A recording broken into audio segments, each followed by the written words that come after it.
নমস্কার, আপনারা দেখছেন সংকেত মিডিয়া, সোজা কথা সহজভাবে। নমস্কার, সংকেত মিডিয়ায় আপনাদের স্বাগত। আমরা এই মুহূর্তে আছি ঠিক 115 নম্বর ওয়ার্ডে। 115 নম্বর ওয়ার্ডে 2021-এ পৌরসভা নির্বাচনে যিনি বিজেপি প্রার্থী ছিলেন তাপস ধারা, ওনাকে আমরা পেয়ে গেছি। 2026-এ প্রায় পৌরসভা নির্বাচন দোরগোড়ায়, এবারেও কি উনি টিকিট পাচ্ছেন? কী অবস্থা, বা 2021-এ উনি কীভাবে লড়াই দিয়েছেন, আমরা সরাসরি ওনার সাথে কথা বলব। দাদা, কি এবারেও কি 2026-এ পৌরসভার লড়াইয়ে আপনি আছেন?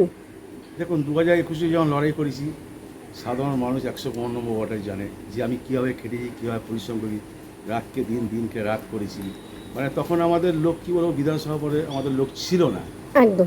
এরকম প্রচারেও আপনার সাথে লোক ছিল না প্রায়। হ্যাঁ, এরকম দিন গেছে। একা সারা রাত ধরে আমি হোর্ডিং লাগিয়েছি, লোক নেই। কলকাতা পুলিশ হরিদপুর থানা দেখেছে যে আমি হোর্ডিং লাগাচ্ছি। তখন আমার পুলিশ প্রশাসন বললো, একটা সিভিক পুলিশকে বললো যে তাপস দ্বারাকে ছাড়বি না, কেন ও একা হোর্ডিং লাগিয়ে থাকবি। মানে এইভাবে কী হয় যে পরিশ্রম করেছি, মানে কি বলবো, পরিশ্রম করে আজকে 2026 পর্যন্ত লাগিয়ে গেছি।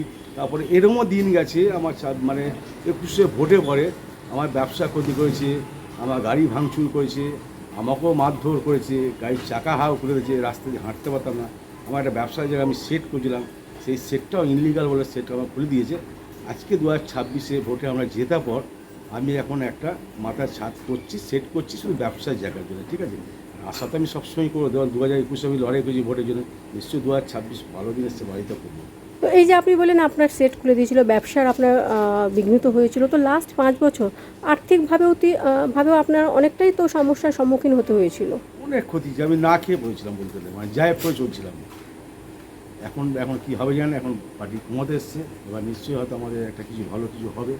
আর আমি লড়াই কথা বলছি, নিশ্চয়ই 2026-এ যদি টিকিট পাই আমি লড়াই করবো। 2021-এ যেমন লড়াই করি, তার চেয়ে আরও বেশি। 21-এ আপনারা তখন ছিলেন প্রধান বিরোধী হিসেবে ছিলেন। একদম তাই, একদম তাই। সে তো আপনারা দেখেছেন, আপনারা এবারে আপনারা সরকারে একদম মানে কোথাও এবারে টিকিট পেলে জেতাটা প্রায় কি অনেকটাই আপনাদের অনুকূলেই আসবে বলে মনে করছেন?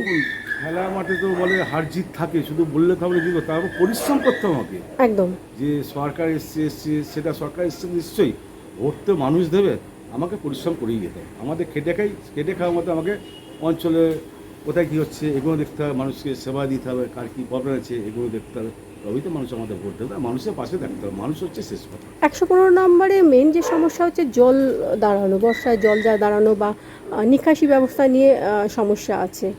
তো 115 অনেক জায়গায় জল জমে যায়। এখানে মসজিদ মোড় আছে, ওইদিকে আছে আপনার, ওখানে একটা মসজিদ মোড় আছে, আবার বীরগঞ্জ স্কুল ক্লাবে ওইদিকে জল জমে যায়। অনেক জায়গায় সমস্যা আছে, রাস্তাঘাটে আছে। এখন তো রাস্তাঘাটে কী বলো, আমার মধ্যে কাউন্সিলার নেই, রাস্তাঘাট পুরো নোংরা পড়ে আছে। এখন সব যে কর্পোরেশন লোকেরা তারা মাইনেও পাচ্ছে না এখন পর্যন্ত। আচ্ছা, মানে খুবই খারাপ অবস্থার মধ্যে দিয়ে রয়েছে। অসংখ্য ধন্যবাদ। আবারও আপনার সাথে আমরা কথা বলবো। আপনি পৌরসভার যদি 115 নম্বর ওয়ার্ড থেকে পুনরায় বিজেপির টিকিটে লড়াই করেন, আবারও আপনার সাথে আমাদের দেখা হবে। অনেক অনেক ধন্যবাদ আপনাকে। এই মুহূর্তে 115 নম্বর ওয়ার্ড থেকে আমি সবিতা, সংকেত media. Subscribe our channel. Press the bell icon.